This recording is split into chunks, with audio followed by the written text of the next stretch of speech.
di sisi perkataan itu di sisi Allah ada empat perkataan yang paling Allah kasih. Apa dia? Pertama sekali, Subhanallah, Maha suci Allah. Yang kedua, Walhamdulillah, dan segala puji bagi Allah. Wa la ilaha illallah, dan tiada Tuhan yang layak disembah melainkan Allah. Wallahu akbar, dan Allah Maha Besar. Semua hafal. Tapi hafalah bahawa diberi taufik untuk baca setiap masa. Berat. Sebab yang meringan itu bukan pada sebutan, tapi ringan pada taufik yang Allah beri. Ada orang tak ada beri taufik, tak beri hidayah untuk menyebut perkataan itu. Subhanallah, Alhamdulillah, Allah Akbar pun payah. Bila dengar tu imam, Subhanallah, Subhanallah, Subhanallah, Subhanallah, cepat aja.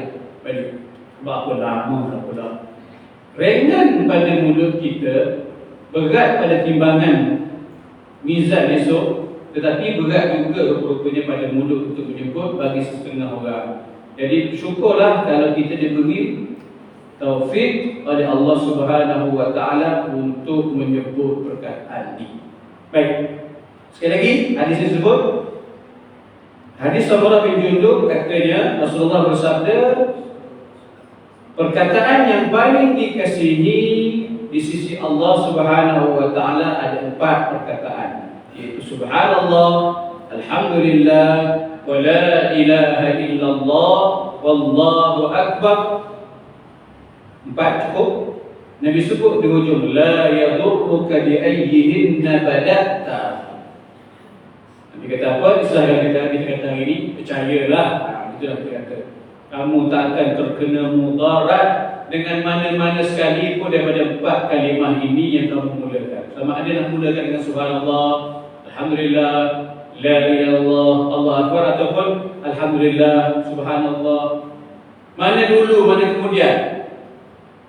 Apa saja kaedah yang kita gunakan tidak akan terkena mudarat kepada kita, yang mana satu yang kita mulakan kalau kita amalkan. Maka sebab itulah Dr. Mustafa An-Nadwi bila dia menyebut, dia kata boleh je baca ke mana-mana, tetapi lebih elok kalau kita baca sebagaimana apa yang Nabi sebut. Subhanallah, Alhamdulillah, wa la ilaha illallah, wallahu akbar. Sekejap lagi dengarlah Allahu akbar, bagi kita lah. Sebelum azan pun baca itu dulu. Subhanallah, Alhamdulillah, wa la ilaha illallah, wa la haula wa la quwwata illa billahil aliyyil azim. Lepas tu bila azan biasanya disebut begitu kan susunan. Jadi elok dia kata Dr. Mustafa An-Nadwi yang menyusun kitab yang kita baca ni, seelok-eloknya kita baca mengikut urutan yang Nabi sebut. Walaupun Nabi sebut tidak akan memberi mudarat, yang mana satu kamu mulakan Subhanallah saja ke Alhamdulillah saja ke, tidak akan terkena mudarat pada kita insya-Allah, yang mana satu yang kamu mulakan. Itu hadis yang pertama. Pendek ke hadis ini? Okey, sebelum terlupa, kata Dr. Mustafa An-Nadwi, kata fala yanqusu thawabuha bitaqdimi ba'daha ala ba'd. Dia tidak mengurangkan pahalanya yang mana satu kita mulakan. Tak kurang pahala. Tak kurang pahala pada menyebutnya, walaupun tertib tidak sama. Alhamdulillah dulu, ataupun la ilaha dulu, ataupun Allahu Akbar dulu, walaupun tidak mengikut tertibnya, tidak berkurang pada pahala menyebut keempat-empat kalimah ini, iaitu Subhanallah, Alhamdulillah, La ilaha illallah, Allahu Akbar. Baik.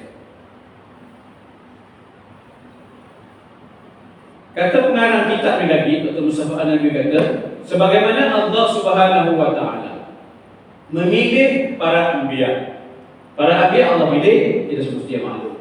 Dan di kalangan banyak-banyak para anbiya itu ataupun para nabi itu, Allah pilih seorang rasul yang terbaik, nabi yang terbaik itu Rasulullah sallallahu alaihi wasallam.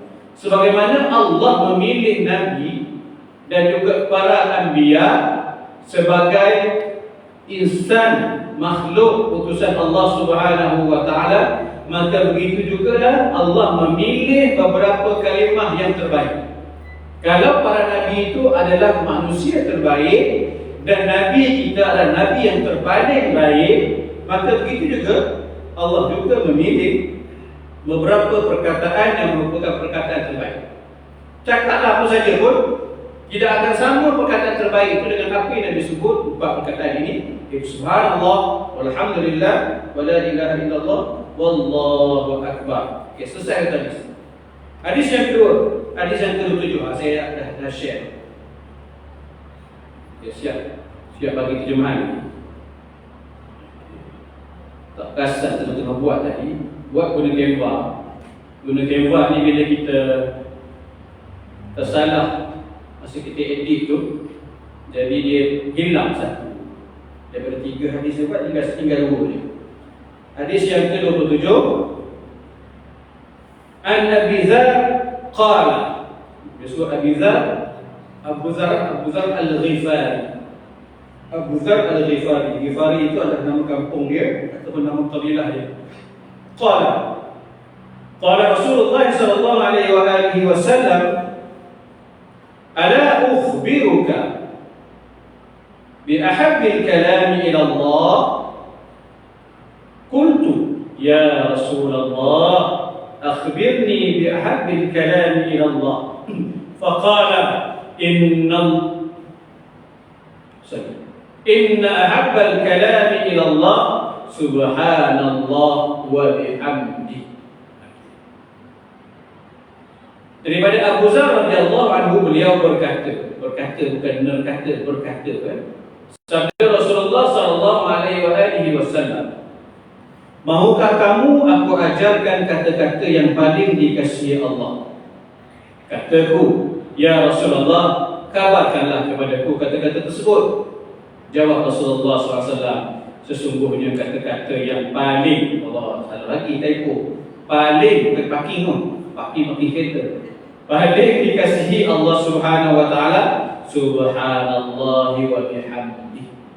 Okey, seolah-olah jadi 5, tadi 4, ni yang kelima pula. Tetapi walaupun yang kelima dia seolah sama dengan yang 4 tadi, cuma tambah wa bihamdi. Wa bihamdi itu juga apa yang maksud alhamdulillah. Maknanya tak lagi daripada 4 kalimah tadi, subhanallah, alhamdulillah, la ilaha illallah, Allahu akbar. Ada dalam 4 kalimah tadi, subhanallahi wa bihamdi. Baik, cuba kita tengok hadis tu. Cuba tengok juga biji mata sekejap. Tengok. Tak pasal-pasal kita kata Abu Dzar dapat ilmu kan? Tak pasal-pasal. Dan tengok sahabat Nabi bila dapat ilmu dia tak simpan seorang-seorang. Dia share, dia beritahu pula.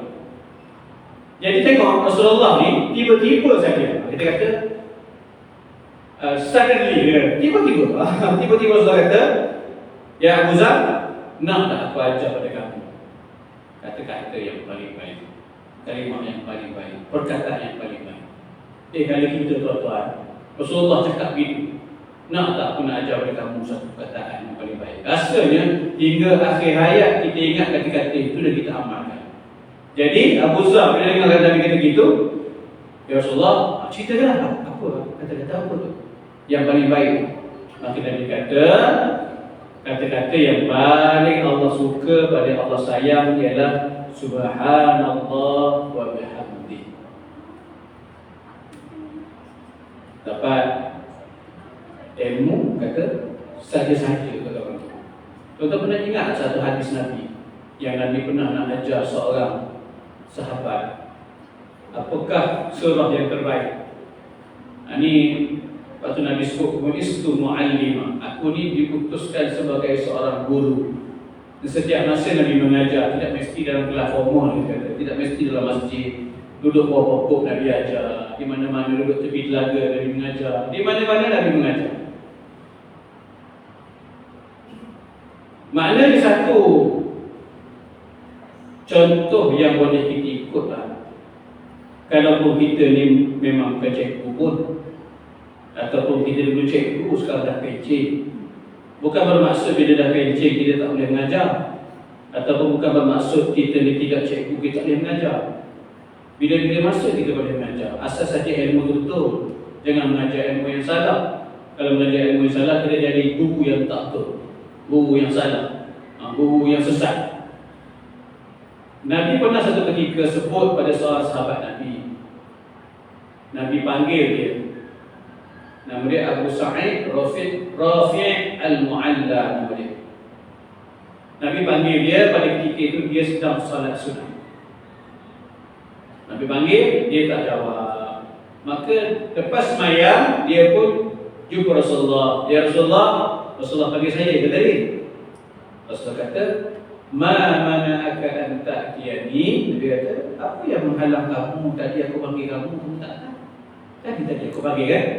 Kenapa kamu tak datang?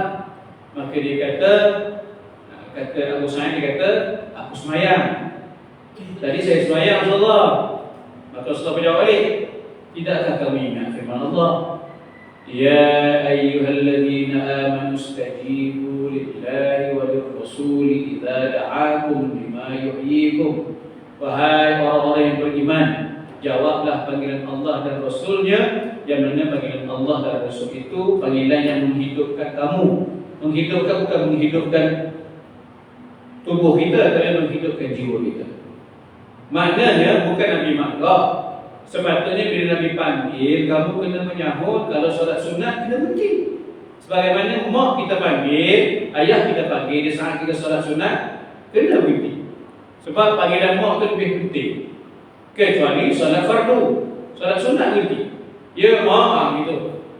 Mana tu semayang ni dah, kan kau berhenti dah. Mak panggil, saya berhenti semayang. Kalau kawan saya panggil, saya tegur dia. Ini kan pula panggilan seorang Nabi. Jadi bila Nabi panggil tak menyahut, Nabi kata apa yang tak datang tadi? Tak ada semayang. Takkan kamu tak ingat firman Allah surah Al-Maidah. Wahai orang beriman, jawablah panggil Allah dan Rasulnya. Yang mana panggilan Allah dan Rasul itu panggilan yang menghidupkan kamu. Tak ada Nabi yang memanggil ummahnya dengan tujuan untuk mematikan hati. Semua untuk ajar ilmu. Dia Nabi nak ajar sesuatu, itu Nabi panggil tu.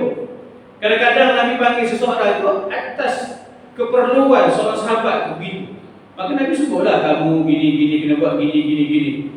Jadi untunglah pada ketika itu rasa lemah sikit, rasa tak larat kita ni, rasa iman tak kuat. Nabi ajar kamu kena begini, kamu kena begini. Kamu nak tahu tak? Nabi kata. Bila Nabi dah kata tadi, kenapa kamu tak datang tadi? Maka Nabi sebut ayat Quran. Maka Nabi pun tidak boleh panjang. Dia dah kata lain kali kalau mau panggil cepat-cepat, jangan buat pokok gitu. Telinga ada kan? Cakap malek kali kita lah, tapi bisa juga. Mau panggil dari mana? Ada ke dapur? Dah kenapa? Pekak ke apa? Cakap tu lembut. Pekak ke apa? Tak ada lah mau pekak. Dengar dah kenapa tak datang? Apa? Telinga usulan? Kan kita lah. Mau panggil datang cepat.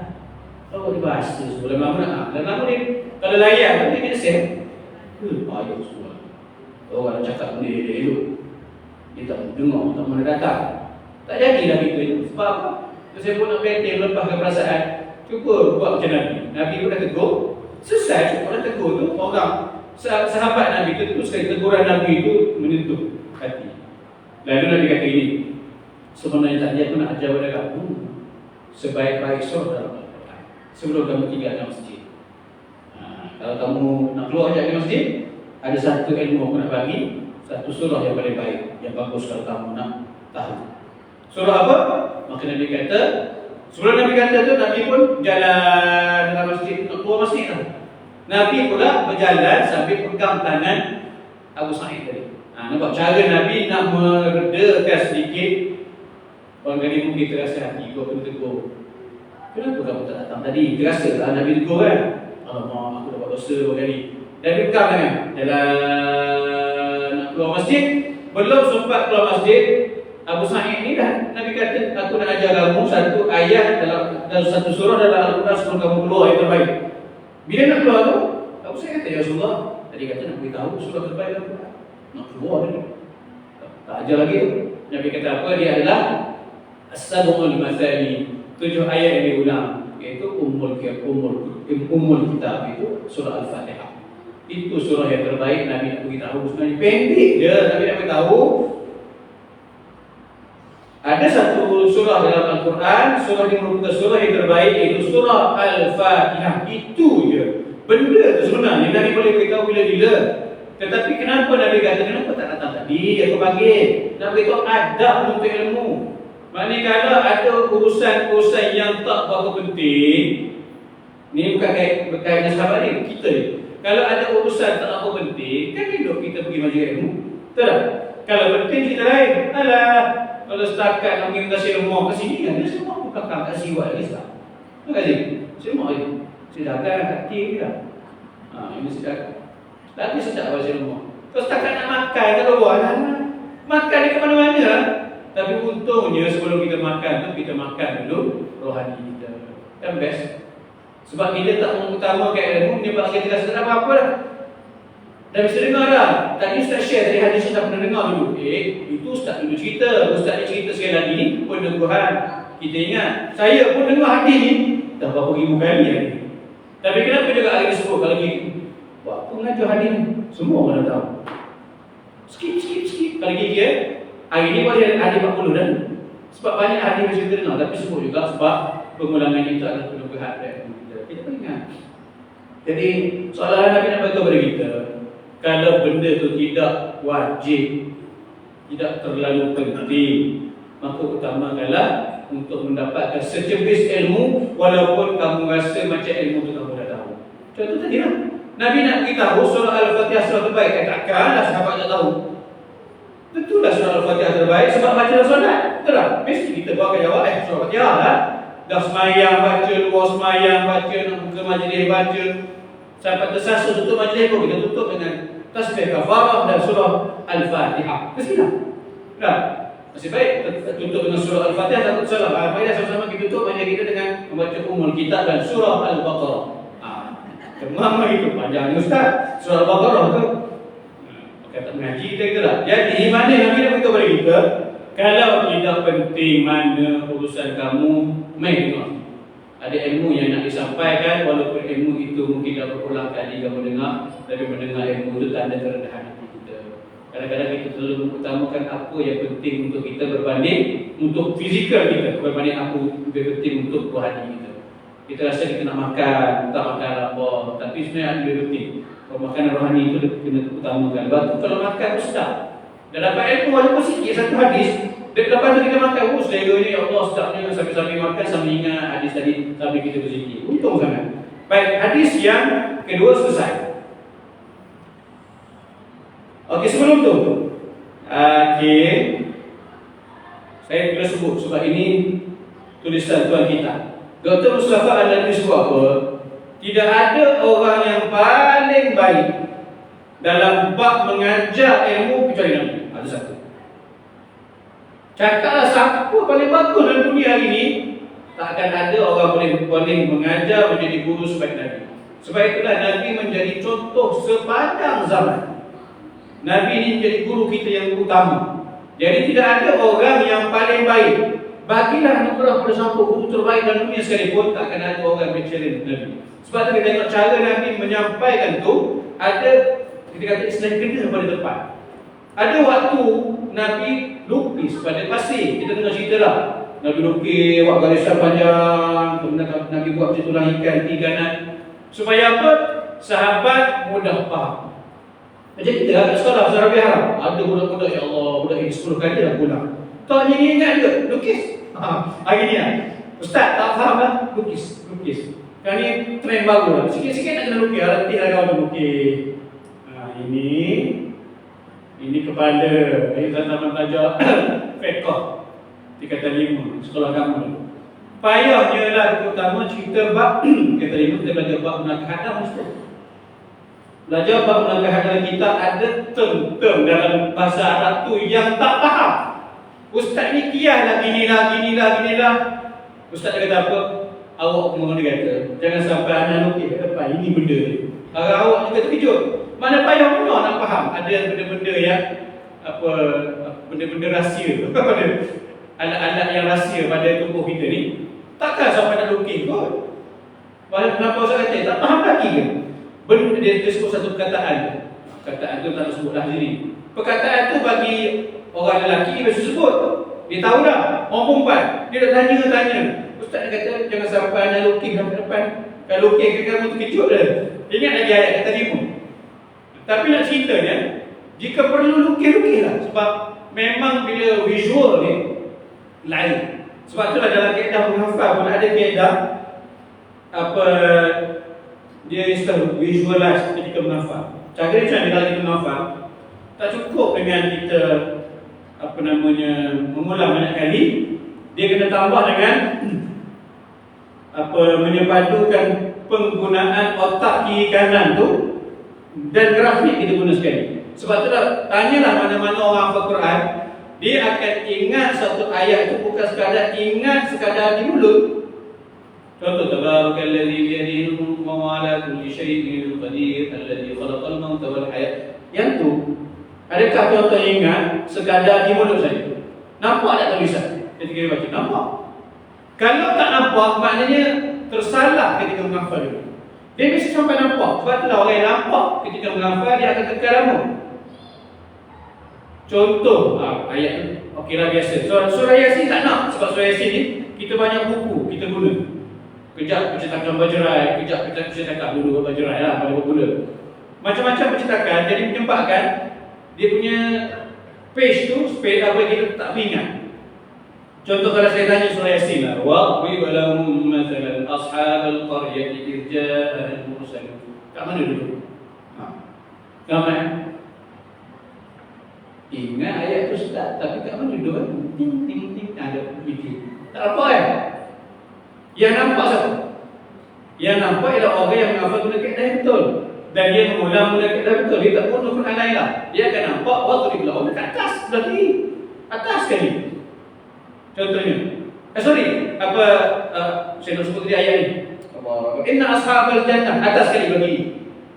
Dia nampak atas ni. Inna ashabal jannati al-yawma fi syughulin fakihun hum wa azwajuhum fi dhilalin 'ala al-ara'iki muttaki'un. Kita akan nampak tulisan tu walaupun sama-sama. Dia grafik. Sebab tak ada orang yang sempurna akalnya dia mengingat sesuatu tanpa gambar.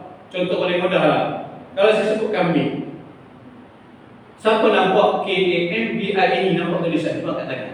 Tak ada. Ustaz saya nampak KAMBING. Tak akan ada orang nampak sebut kambing, tulisan kambing. Dia akan nampak bentuk kambing. Ada janggut, ada tanduk lah. Maknanya otak kita menyimpan bergambar, grafik. Maka sebab itulah ketika menghafal, guna kaedah yang betul. Antara guna kaedah yang betul ialah kita ulang banyak kali sambil tengok mushaf tu. Tengok betul-betul. Jegir biji mata. Sampai tengok betul. Macam mata bayangkan apa yang dijegir je. Lepas tu buka balik. Contohlah. Contoh. Kita ambil ayat satu ayat lah. Nanti pun mengajar hafazan lagi.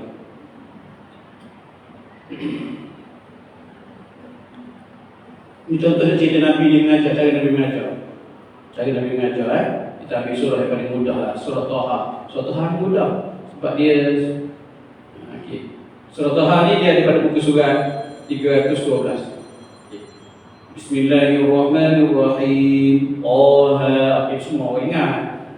Semua ingat. Selepas tu apa ayat tu?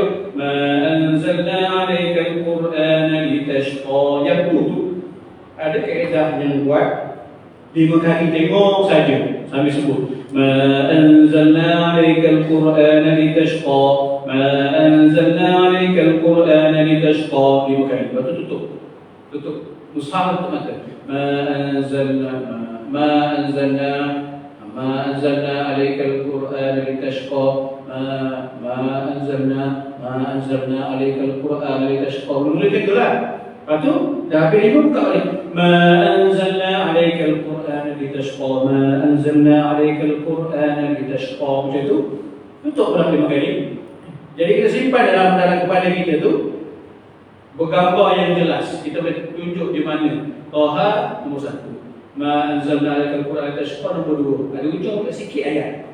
Illa tazkiratan liman yakhsha. Tak bawah macam tu. Dia ingat gitulah. Jadi Nabi ni punya hebat Nabi dalam bab mengajar. Tak ada orang boleh channel Nabi ketika Nabi lukis. Sebab ada orang-orang tertentu yang memang perlukan nampak gitu.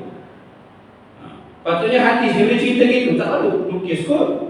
Siap kena lukis pula. Okey, ada 4 kalimah. 1 subhanallah, 2 alhamdulillah, 3 la ilaha illallah, 4 Allahu akbar. Kena buat macam tu. Okey, baru ingat Ustaz. Okey, mantap dia kata lah.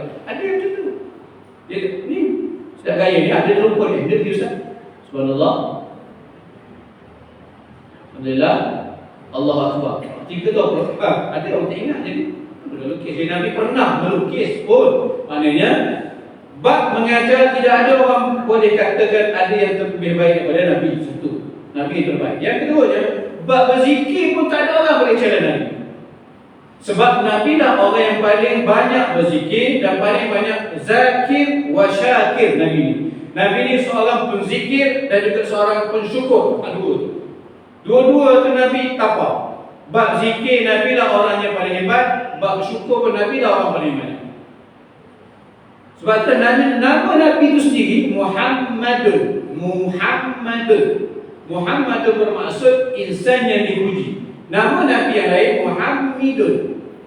Betul juga Muhammad. Ada orang kita nama Muhammad. Bukan Muhammad, Muhammad. Muhammad bermaksud orang yang banyak memuji. Kalau Muhammad orang yang banyak dipuji. Kenapa dekat masyhur nama Nabi sebagai Muhammadun bukan Muhammadun? Sebab Nabi adalah insan yang dipuji, makhluk langit dan juga makhluk bumi. Malaikat innallaha wa malaikatahu yusalluna 'alan nabi ya ayyuhalladzina amanu sallu 'alaihi wa sallimu taslima. Itu bukti dia. Sehingga kan Sayyidina Abdul Muttalib tok Nabi. Ketika beliau nama-namakan nama cucunya dengan nama Muhammad, orang pakat tanya, wahai Abdul Muttalib, ya Sayyidah Makkah, yang orang panggil, ya Sayyidah Makkah, wahai ketua orang Makkah, ya Sayyidah Quraisy, wahai ketua orang Quraisy, kenapa bagi nama Muhammad? Tak pernah ada nama Muhammad diberi sebelum ni. Nama Abdullah atau Abdul Uzza, biasa. Kenapa nama Muhammad? Kata Abdul Muttalib dalam ada riwayat menyebut bahawa aku nak cucu aku nanti ni menjadi makhluk yang bukan sekadar dipuji oleh makhluk di bumi, tapi juga dipuji oleh makhluk di langit. Cerita tentang Nabi sebelum kelahiran tu, Sayyidina Abdul Muttalib tahu dah. Dia dapat isyarat dah daripada pendeta-pendeta dan orang ahli pada ketiga itu, yang cucu kamu ni adalah daripada sulbi kamu, disebut daripada sulbi kamu nanti akan ada Sayyidul Anbiya wal Mursalin. Yang tu yang Abdul Muttalib suka sangat tu. Nama pula kena Muhammad, insan atau manusia yang dipuji. Sebab tu ulama kata kenapa namanya Muhammad, saya sebut tadi, kenapa tidak Muhammad? Sedangkan Muhammad paling sesuai, kerana Nabi dan insan paling banyak memuji. Tak ada orang boleh challenge Nabi buat memuji ni. Cerita lah 1,000 ke 2,000 ke 20,000 ke zikir, tak ada orang boleh challenge dengan Nabi. Sebab Nabi setiap waktunya adalah zikir. Itu hebatnya Nabi. Maka Nabi ini adalah guru yang terbaik, penzikir dan pensyukur yang paling baik, dan abid, hamba yang paling baik. Bukan sekadar abid, hamid, orang yang paling banyak memuji Allah. Hamid, betul nama Nabi. Hamid, Mahmud, itu semua nama-nama Nabi itu. Hamid adalah orang yang memuji Allah.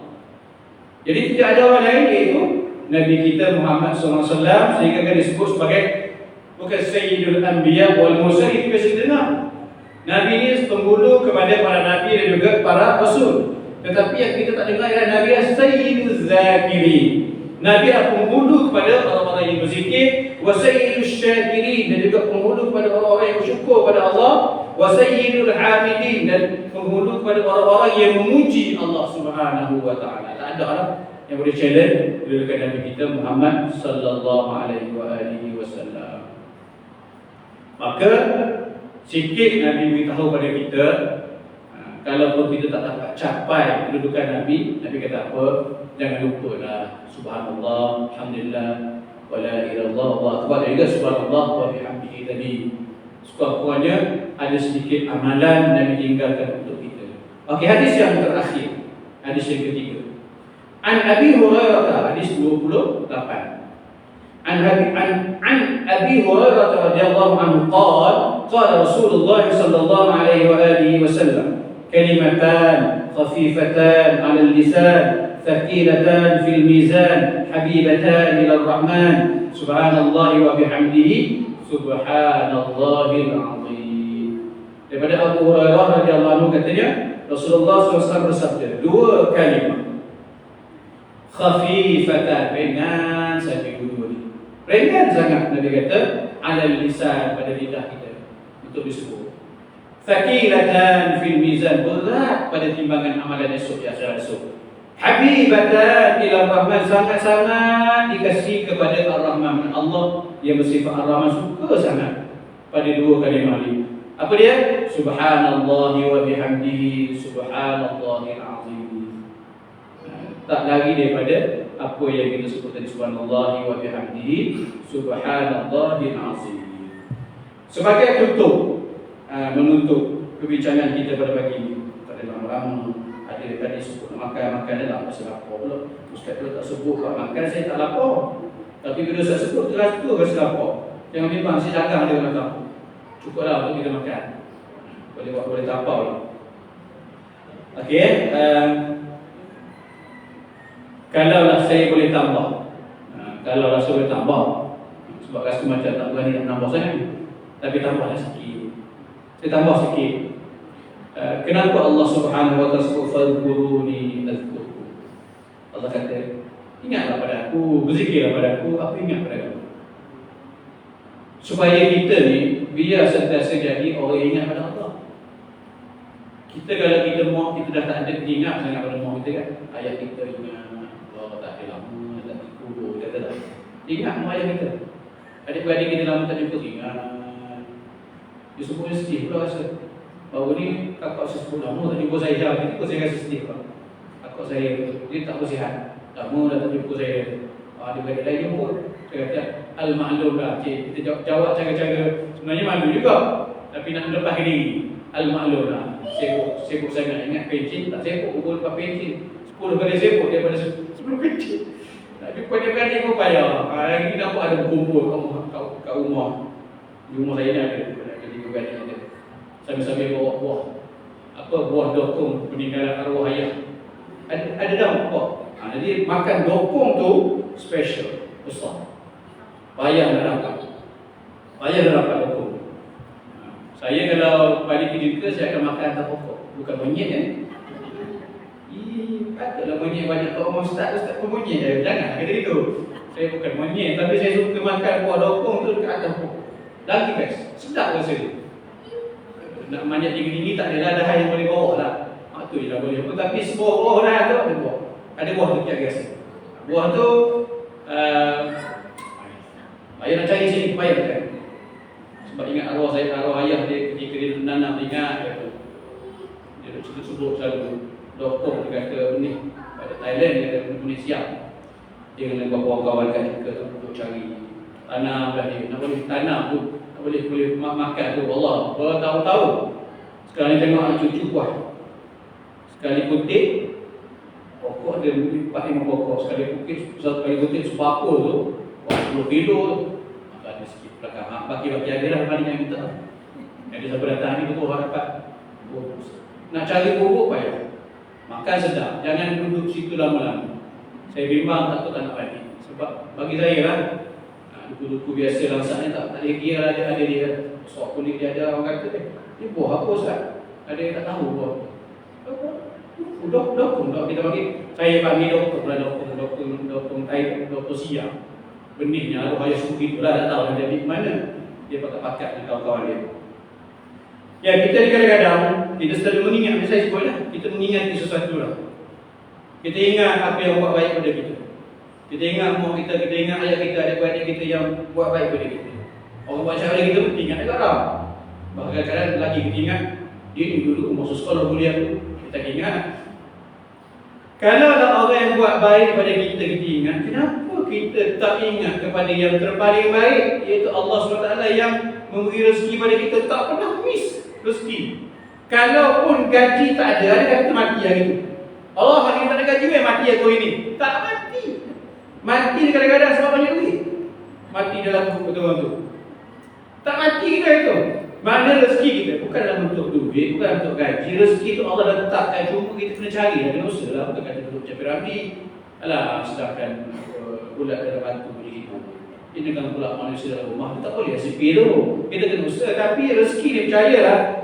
Kalau dah memang dia dikhususkan untuk kita, memang tak ada salah alamat pergi orang lain. Memang untuk kita. Jadi, kenapa kita tidak berterima kasih kepada Allah yang memberi itu semua? Kalau manusia ni buat baik pada kita, terima kasih Allah, tak ada orang baik macam Allah, aku susah yang bagi duit. Itu manusia. Ni Allah yang bagi rezeki pada kita. Tubuh kita tuan-tuan, bayangkan jantung ni, kalau sampai dah expired date kita, tak ada rezeki untuk kita hidup lagi, berhenti walaupun jantung tengah sihat. Sebab semua kita ni akan ada masalah jantung di akhir, betul-betul. Bila mati ada. Paling mudah kita kata mati sebab apa? Kegagalan jantung. Jantung berhenti sebenarnya, betul. Jantung berhenti, gagal. Kita ibarat kata mudah jantung berhenti, habis berhenti.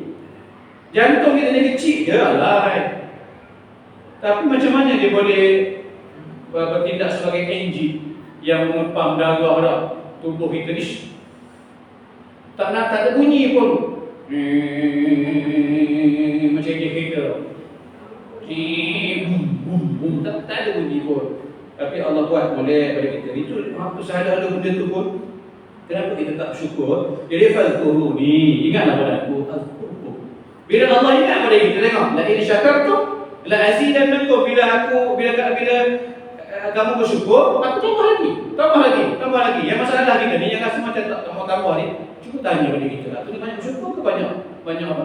Banyak ngomel. Aduh, aku ni dunia ni orang lain senang, aku seorang yang susah, payah, miskin, perdana, semua ada pada aku. Jangan kata gitu, sebab percayalah, ada orang yang sedang memerhatikan kita, melihat betapa kita bahagia di hidup kita. Dia tak perasan dalam masa yang sama kita melihat orang lain. Bestnya Ustaz Robiah duit banyak, sekali orang sumbang banyak ni, Dr. Zini dia banyak kerja doktor. Kita saat kita memerhatikan orang lain yang kita rasa macam dia tu mentor kita, dia lah idola kita. Ada orang mengidolakan kita, bestnya dia tu, mak tu nampak kerja biasa je, gaji tak besar, tapi seronok tamu motor mini kat belakang belum. Kita bikin romantis gitu lah. Seronok je. Ada satu cerita yang saya baca semalam. Ada seorang, cerita tu banyak kali orang ulang lah. Dia macam ni cerita dia. Dia ni meniaga kecil-kecilan. Lepas tu ada seorang ni kita kata taiko, dia kata orang yang bijak bisnes. Dia berniaga, dia kata mudah nasi lemak lah, berniaga nasi lemak dekat tepi jalan. Jadi ada seorang datang beli nasi lemak, dia kata nasi lemak sedap. Tak nasi lemak awak. Tapi awak berniaga berapa jam sehari? Saya berniaga sekejap je, daripada pukul 8 sampai pukul 11 saya balik lah. Lepas tu buat apa? Saya balik tu, dia layan isteri saya, anak-anak naik motor jalan, musik kampung. Malam-malam memang aku duduk dengan anak-anak, kalau nak pergi anak nak pergi jalan, boleh pergi masjid apa semua. Lepas dia kata, saya boleh cadang dah awak satu perkara. Awak besarkan sikit bisnes awak. Ini cerita orang meniaga, kepala otak dia. Awak kali masa kerja apa yang pukul 11. Awak besarkan sikit bisnes awak. Daripada apa yang pukul 11, awak panjatkan sikit sampai petang. Sekarang ni, orang makan nasi lemak, bukan siang, bukan pagi saja. Tengah malam makan semua hari. Kemudian awak cuba gunakan apa kaedah periklanan yang mau guna ini. Guna TikTok semua. Memang masa awak ni banyak sikit habis. 8 sampai pukul 5 petang, lepas tu malam pula kamu nak lagi. Daripada satu cawangan jadi 2 cawangan, jadi 3 cawangan, 4 cawangan. Lepas tu kamu boleh pergi sampai luar negara, buka bayar besar lagi. Lepas tu dia kata, dia bagus. Dia jual nasi lemak 8 ke 11 pagi ni. Bagus. Lepas tu dia tanya pada yang cadang. Habis tu bila dah saya dah berjaya sampai syarikat saya dah ada franchise sampai luar negara semua. Apa yang berlaku pada saya kata? Masa lepas siap berjaya berjaya semua dan keluarga semua kenal jenama kamu, masa tu kamu boleh berehat. Kamu tengok je duit masuk, kamu boleh jalan-jalan dengan anak isteri kamu atau nak pergi. Dia kata, tuan, kalau setakat di hujung dia kata saya nak bersenang-senang dengan anak isteri saya, nak pergi ke mana-mana, sekarang saya dah senang.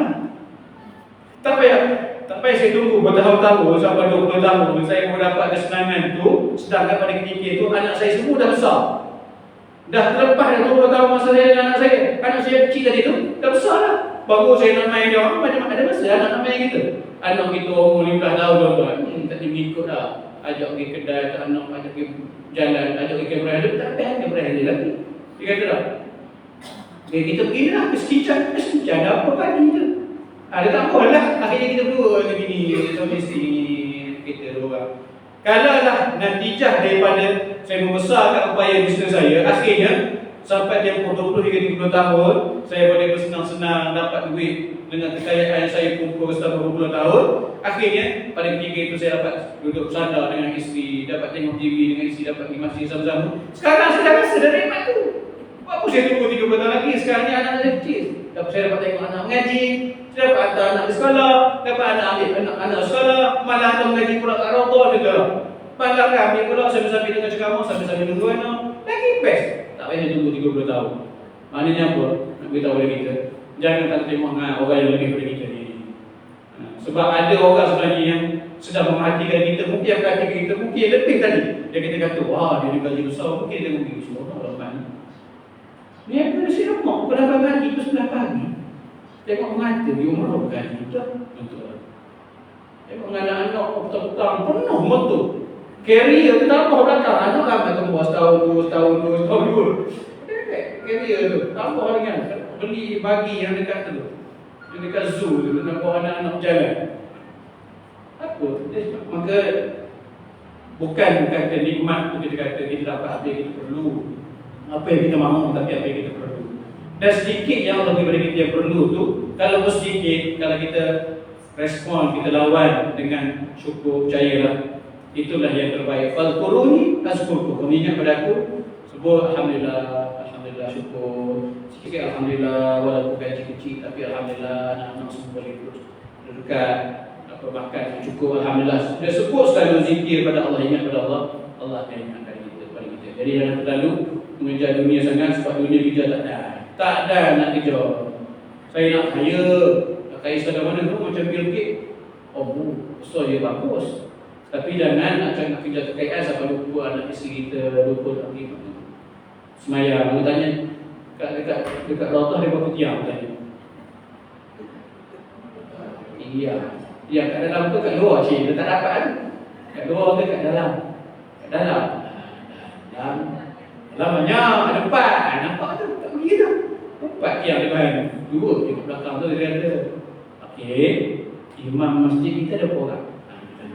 Sampai kalau tak ingat imam siapa, berapa orang imam, ada satu lah, ada masalah. Kalau rumah sebelah rumah kita, dekat rumah kita, tak tahu aktiviti di masjid, kena tanya balik lah. Apa yang kita kejar tu betul ke tak? Bukan bermaksud suruh tinggalkan dunia. Dunia kita kejar dia biasa. Tapi jangan sampai melupakan kita pada akhirat. Bila masuk, kita rasa menyesal di kemudian hari. Sekadar itu dulu lah untuk hari ini. Mudah-mudahan kita jumpa lagi pada minggu hadapan. Kalau ada orang yang nak masuk, saya akan beritahu lah. Kalau ada sesuatu, kadang-kadang ada usul ustaz nak masuk. Jadi kita kalau boleh memang nak utamakan usul ustaz yang berdua datang, supaya kita rasa sikit ada beza daripada penyampaian, insya-Allah. Sekali dulu tangguh dengan tasbih kafarah dan surah Al-Asr. Alladzina amanu bis-salihati wa tawassaw bil haqqi wa tawassaw. Bismillahirrahmanirrahim. Allahumma 'allimna wa 'allimna ma yanfa'una wa zidna ilma. Sallallahu alaihi wa sallam wa ala alihi wa sahbihi. Taqabbalallahu